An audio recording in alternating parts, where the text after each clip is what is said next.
It couldn't be more apt that you're on the radio tonight, mate. Could not be more apt, could it? Yeah, how are you anyway, mate? I'm very well, mate. Yeah. We haven't seen each other for a bit. The summer has kicked in. We've been on our summer holidays. We've been on sun lounges enjoying ourselves, but we're back tonight and we are back with a bang. Well, I'm not. No, nothing banging about me, mate. I tell you that. I'm lost for words at the moment. I don't know what to say. It's not nice on the eye, and the feeling's not great. And I understand there's going to be a lot of disgruntled fans tonight for our first home game of the season to go that way. It's really, really stressful, to say the least. But what can we do? We have to plough on. We have to keep on going. There's nothing else we can do as a football club at the moment. Well, for me, I can't see. We need to bring some players in. We're very short on options, and it's just the way it is at the moment. And that result has actually put the nail in the coffin for that to happen. So it has to happen quick and it has to happen fast. It's just hopefully we get the right deals. And there's not much I can really say on that situation. It's actually there, plain to see. The overall analysis of the game, right? There's not that many positives that West Ham fans will take away. Obviously, you take the lead. Oh yeah, you can take a positive. Well, you take the lead. That's a positive. And obviously, there's a turning point with the offside goal where you could have gone 2-1 up. There's all that, and then the game just then stopped for West Ham. And you can obviously point towards individual errors. You could point towards organisation. You can point towards lack of fight. Contemplate that. Have a little bit of a think about it because we're going to go to the stadium to get a few words from Trevoh Chalobah. Yeah, thanks a lot. Trevoh Chalobah's alongside me. First of all, congratulations. Great win tonight. Yeah, great win. As you said, coming back from the game. Last game that we drew, it felt like a loss for us, but we came into this game full focus, good week's training, and we knew what the goal was today, and to get 3 points, and it's nice to get that feeling back. There's some turnaround, by the way, to go a goal down in 5 minutes and then come away inflicting Chelsea's heaviest ever win on West Ham territory. I think, as you know, football's a long game, 90 minutes plus, and it's important to keep your head and then obviously to get hit like that is not what we wanted. It's not the way we wanted to start the game, but the boys kept focus and we pushed, and it showed today the hard work and quality that we showed. No Cole Palmer, no problem. Esteval looks just as good. Yeah, he done really well. Young player, we all know what quality he has, and yeah, he's just going to keep growing, and hopefully he'll help us this season.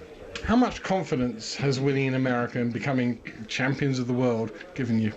A lot of confidence, Obviously, as a young group, winning trophies is what we need for experience and to have that feeling again, because the club hasn't had this feeling for a few years back, and it's nice to go at the back of last season winning 2 trophies. Instead, going into this season, we know what the feeling is. We know it's like winning trophies, and that's what we've got to use for motivation. Finally, you mentioned the word winning trophies a couple of times there. There's one trophy you didn't win last year, but a lot of people think you might win this year, the Premier League. We've got to take game by game, and we have to have that mentality, wanting to win. Because if we don't think we're going to win, then how are we supposed to win? We've got to believe ourselves. As I said, it's game by game, and we'll see where that takes us. Trevoh, well done tonight, and good luck for the rest of the season. Thank you. There we are, Trevoh Chalobah joining us live down here in the tunnel at the London Stadium. Thank you very much, Ian. Much appreciated. Ian Abrahams there at the London Stadium talking to Trevoh Chalobah. From their point of view, listen, you can't knock Chelsea. Chelsea can only beat what's been put in front of them, and they've put 5 goals on them away from home. Fantastic victory, and that'll give them an awful lot of confidence going forward. Yeah, listen, Chelsea are no slouches. You can see that they're world champions. They had pretty much a quiet game against Crystal Palace last week, but you got to understand, Crystal Palace they're a really good side, and they were unlucky not to win Crystal Palace as well. But you'd look at that and you think, okay, if Crystal Palace have come out like that and they've given Chelsea a run for their money, a lot of people was optimistic with West Ham probably trying to think that Chelsea are not in the place where they thought they were. But today has shown that it hasn't materialised that way, and it's not for the want of trying. Because I believe every West Ham player on that pitch is trying. Do you? Because that's what I wanted to ask you, right? We were just before we went to the stadium and we got Trevoh Chalobah's thought process on the game. There's individual errors. Keeper's had a shocker. Left back's had a shocker. There's a couple of people there that you could probably dig out for individual errors. That happens within a football game, right? We were just been highlighting the amount of set pieces that they just didn't compete for, which led to goals. It felt like there was zero fight in that side tonight. Like they weren't prepared to put those yards in order to try and stop Chelsea, to nullify Chelsea. You get to 2, you get to 3, and, they just allowed 4. They allowed 5. Yeah, I can't explain what happened there, to be honest, because I'm not part of the team. I don't know what they practice in training. I don't know anything like that. All I know is that as a professional footballer, you can't let this affect you going forward. You're gonna have to bounce some back. I don't know what happened on the pitch. I don't know what was said at halftime, but something has to resonate with these boys where they have to understand the gravity of playing for a Premier League side like West Ham. A few changes were made at halftime, but I just don't think it didn't make a difference. Chelsea was still ploughing on, and it didn't look like they were at the races at all today, apart from massive goal from Paqueta. And I thought, wow, there might be something here. The boys are going to be firing, and then it just flitted out, and I couldn't understand it. I just can't get my head around what's actually happening. I was optimistic about this game today, but this has just slapped me in my face to say, and this is the reality of it, that it's not right at the moment. Something is not right, and something has to materialise from this, and I don't know what it is, and we're going to have to let the professionals do what they do best and figure it out quickly. Will, were you at the game tonight? Will? Hello. Hey, mate. Were you at the game tonight? I was indeed. Talk me through it, pal. What's your overriding thoughts?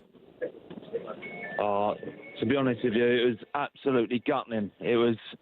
I've just got off the train to have a chat with you. Very, very sad.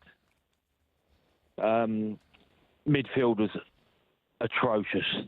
I've had 10 pints tonight, and I think I could probably have done them in a foot race, to be honest with you. It was like a walking game of football from the West Ham point of view. What makes you say that? Was it because obviously I was just watching on the TV, but you can see it live and you got a better idea. Is it for the lack of trying, or is it just they just don't have pace?